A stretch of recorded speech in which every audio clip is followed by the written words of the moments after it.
kami dari kelompok 6 akan mempresentasikan tentang prosedur audit dan bukti audit.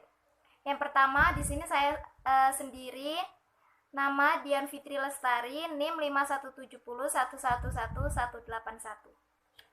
Oke, di sini saya akan menjelaskan tentang konsep dasar audit. Konsepsi dapat didefinisikan sebagai ide-ide atau gagasan-gagasan abstrak yang membantu dalam mensistematiskan fungsi atau tindakan untuk melaksanakan suatu kegiatan. Terdapat 5 konsep yang dikemukakan oleh Mautz dan Saraf. Yang pertama yaitu bukti atau evidence. Tujuannya untuk memperoleh pengertian sebagai dasar untuk memberikan kesimpulan yang dituangkan dalam pendapat auditor. Yang kedua yaitu kehati-hatian dalam pemeriksaan. Konsep ini berdasarkan adanya isu pokok tingkat kehati-hatian yang diharapkan pada auditor untuk bertanggung jawab atau prudent auditor. Dalam hal ini yang dimaksud dengan tanggung jawab yaitu tanggung jawab seorang profesional dalam melaksanakan tugasnya sebagai konsep konservatif. Yang ketiga yaitu penyajian dan pengungkapan yang salah. Konsep ini menuntut adanya informasi laporan keuangan yang bebas atau tidak memihak, tidak bias, dan mencerminkan posisi laporan keuangan, hasil operasi, dan aliran perusahaan yang wajar. Yang keempat yaitu independensi, yaitu suatu sikap yang dimiliki auditor untuk tidak memihak dalam melakukan audit. Masyarakat pengguna jasa audit memandang bahwa auditor akan independen terhadap laporan keuangan yang diperiksanya dari pembuat dan pemakai laporan-laporan keuangan. Yang kelima yaitu etika perilaku. Etika dalam auditing berkaitan dengan konsep perilaku yang ideal dari seorang auditor profesional yang independen dalam melaksanakan audit. Perkenalkan, nama saya Ayu Melani, NIM 517011111172. Selanjutnya saya akan membahas tentang resiko-resiko pada perusahaan dan pengendaliannya. Contoh resiko yang mungkin terjadi dalam perusahaan. Yang pertama, resiko faktor internal. Resiko ini meliputi hak cipta, reputasi, dan strategi. Yang kedua yaitu resiko faktor eksternal. Resiko ini meliputi kondisi ekonomi, pesaing, dan industri. Yang ketiga yaitu resiko proses. Resiko ini meliputi tentang kepuasan konsumen dan persediaan. Yang keempat yaitu resiko kepatuhan. Resiko ini meliputi adanya perubahan peraturan perundang-undangan. Yang kelima yaitu resiko SDM. Resiko ini meliputi sumber daya manusia, pelatihan, dan perekrutan tenaga kerja. Yang keenam yaitu resiko perbendaraan. Resiko ini meliputi tentang tingkat suku bunga, nilai kurs. Yang ketujuh yaitu resiko kredit. Resiko ini berkaitan tentang resiko kapasitas jaminan dan pembayaran kredit.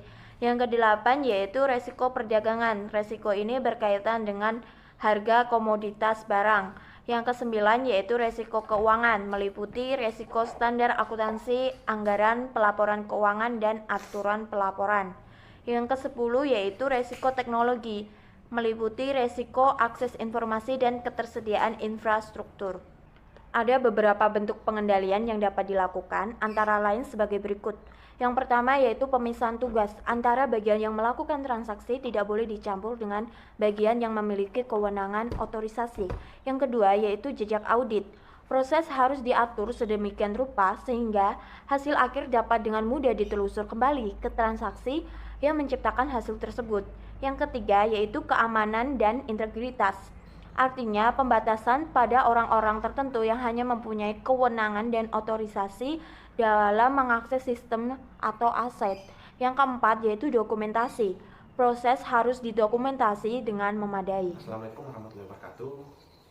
Nama saya Muhammad Rizky Saputra, NIM 5170111195. Sini saya akan menjelaskan jenis-jenis asersi. Tapi sebelum itu saya akan menjelaskan apakah itu asersi. Asersi adalah pernyataan manajemen yang terkandung di dalam laporan keuangan. Nah, apakah laporan keuangan yang disajikan telah mengikuti prinsip akuntansi yang berlaku umum? Nah, untuk itu saya akan menjelaskan 5 asersi jenis asersi. Pertama, asersi tentang keberadaan dan keterjadian. Asersi keberadaan berhubungan dengan apakah aktiva, utang, dan ekuitas ada dalam periode tertentu.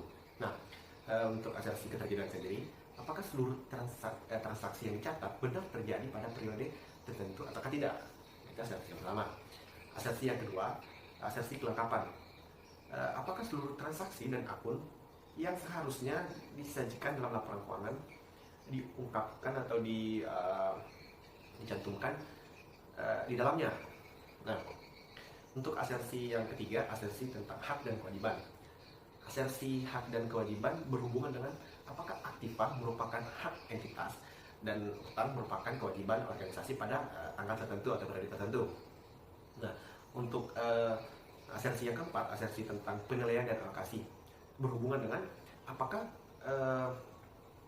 komponen-komponen aktiva, kewajiban, pendapatan, dan biaya telah disajikan dalam laporan keuangan dengan jumlah yang semestinya. Nah, untuk asersi yang terakhir atau asersi yang kelima, itu berhubungan dengan apakah komponen tertentu dalam laporan keuangan itu telah dijelaskan, diklasifikasikan, dan diungkapkan dengan semestinya. Nah, itu adalah kelima jenis asersi yang saya telah jelaskan tadi, dan mungkin cukup presentasi dari saya dan akan dilanjutkan oleh teman saya. Ya, selanjutnya itu adalah bukti audit. Jadi bukti audit itu adalah semua informasi yang dibutuhkan oleh auditor dalam memberikan opininya. Nah, jadi dalam bukti audit ini terdapat 3 kriteria yang memang harus dipenuhi dalam bukti audit. Yang pertama, bukti audit itu harus cukup, andal, dan juga relevan. Selanjutnya itu klasifikasi bukti audit berdasarkan sumbernya. Yang pertama itu bukti audit internal. Nah, bukti audit internal di sini itu adalah bukti yang diperoleh dan dibuat oleh pihak internal. Contohnya seperti memo, daftar gaji, notulen rapat, dan lain sebagainya. Nah, yang kedua itu bukti internal eksternal. Nah, bukti internal eksternal di sini itu dikeluarkan oleh pihak internal tetapi masih melibatkan pihak eksternal. Contohnya seperti bukti pengiriman barang, di mana perlu adanya tanda tangan dari pihak penerima barang. Nah, yang ketiga itu adalah bukti eksternal internal, di mana bukti ini dikeluarkan oleh pihak eksternal, tetapi dalam prosesnya itu dilakukan lebih lanjut oleh pihak internal. Nah, contohnya itu seperti faktur atau tagihan dari pemasok. Yang keempat itu adalah bukti eksternal, di mana bukti di sini dikeluarkan dan diperoleh oleh pihak eksternal. Selanjutnya tipe bukti audit. Yang pertama, sistem pengendalian internal. Jadi ketika SV-nya ini memadai, maka buktinya akan menjadi kuat yang akan mendukung terhadap pendapat yang dikeluarkan oleh auditor. Nah, yang kedua itu adalah bukti fisik. Bukti fisik ini diperoleh oleh auditor dengan pengamatan secara langsung atau inspeksi lapangan. Nah, yang ketiga ada bukti dokumen. Jadi bentuknya itu dalam kertas, di mana isinya itu mengandung informasi yang dapat digunakan oleh auditor. Nah, yang selanjutnya itu adalah bukti keterangan. Jadi bukti keterangan ini diperoleh oleh pihak ketiga atau oleh auditi dari hasil pertanyaan yang diajukan oleh auditor. Nah, yang terakhir itu adalah bukti analitis. Jadi bukti yang didasarkan pada analisis, contohnya seperti analisis dari piutang tahun sekarang dengan tahun lalu. Selanjutnya adalah teknik pengujian. Itu diantaranya yang pertama ada wawancara, observasi, inspeksi, pertanyaan, seleksi, terus juga pengujian audit, vouching, tracking, scanning, dan lain sebagainya. Assalamualaikum warahmatullahi wabarakatuh. Perkenalkan, nama saya Anissa Nurulansari, NIM 517011190. Baiklah, saya akan menjelaskan materi selanjutnya, yaitu mengenai prosedur audit internal. Seperti yang kita ketahui, audit internal itu sendiri merupakan kegiatan rutin yang dilakukan oleh perusahaan dalam rangka untuk menilai kinerja karyawan dan manajemen berdasarkan proses bisnis dan SOP yang telah ditetapkan oleh perusahaan. Sedangkan prosedur audit itu sendiri merupakan metode atau teknik yang digunakan para auditor untuk mengumpulkan dan mengevaluasi bahan bukti yang mencukupi dan kompeten tentunya. Nah, di sini prosedur audit terdiri dari 5. Yang pertama yaitu perencanaan jadwal audit.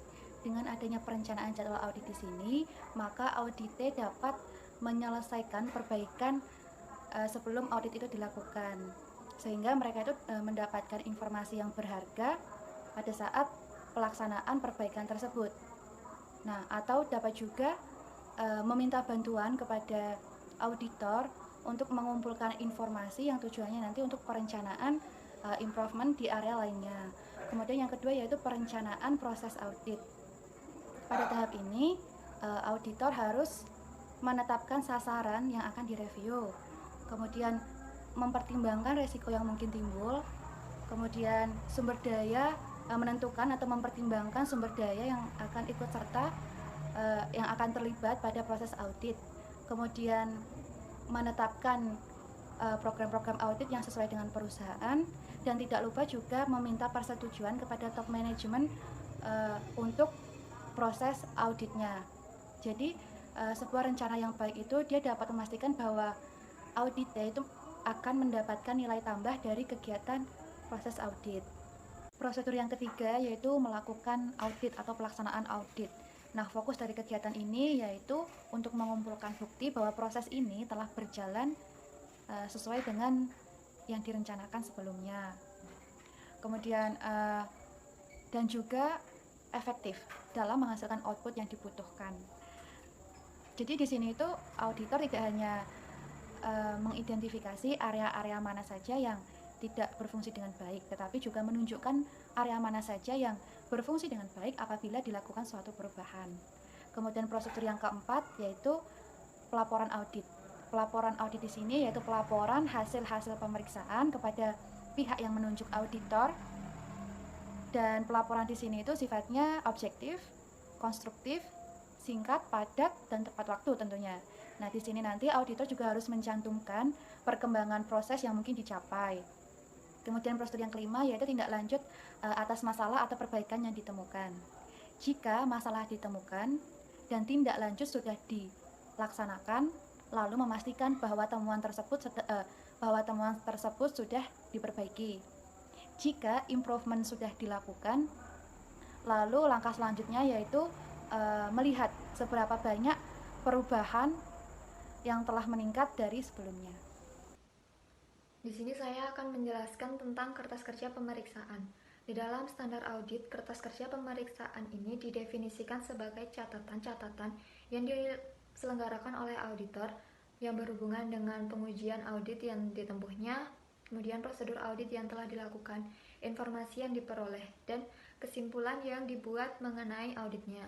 Kemudian maksud dan tujuan dari kertas kerja pemeriksaan ini adalah agar semua kegiatan pemeriksaan dapat tercatat, terekam, dan terdokumentasi dengan baik, sehingga dapat dijadikan dasar dan bukti yang dapat disimpulkan dan dikomunikasikan melalui laporan hasil pemeriksaan kepada pihak pemakai laporan dan pihak yang diperiksa. Kemudian, kertas kerja pemeriksaan ini memiliki 5 karakteristik.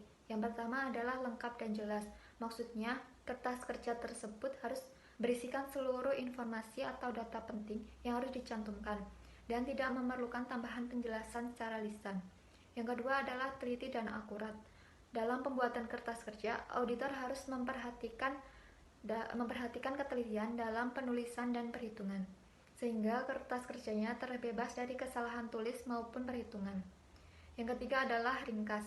Analisis yang dilakukan oleh auditor merupakan ringkasan dan penafsiran data, dan bukan hanya merupakan penyalinan catatan dari klien ke dalam kertas kerja.